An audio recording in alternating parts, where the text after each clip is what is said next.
பிரமேயம் வேறு என்று இல்லாமல் இரண்டுமே ஒன்று போல் அமைவது உருவக அணி ஐயா. எப்படி? தமிழ் தாய், இங்கு தமிழை நாம் தாயோடு ஒப்பிடுகிறோமா அல்லது தாயை தமிழோடு ஒப்பிடுகிறோமா என்று நம்மால் அறிய முடியல அல்லவா? அதனால் இது உருவக அணிக்கான சிறந்த எடுத்துக்காட்டு.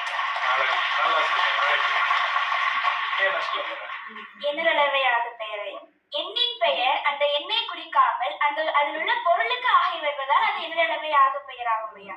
இதற்கான எடுத்துக்காட்டு ஒன்று பெற்றால் ஒளிமயம். இங்கு ஒன்று பெற்றால் ஒளிமயம் என்பது அந்த எண்ணை குறிக்காமல் அந்த குடும்பத்திற்கான ஒரு குழந்தை இருப்பதை உணர்த்துவதால் இது எண்ணிலவை ஆகு பெயராகும் ஐயா. கூழை எழுகையா. முதலாம், இரண்டாம் மற்றும் மூன்றாம் சீர்களில் இரண்டாம் எழுத்து ஒன்றி வருவது கூழை எழுகையாகும் ஐயா.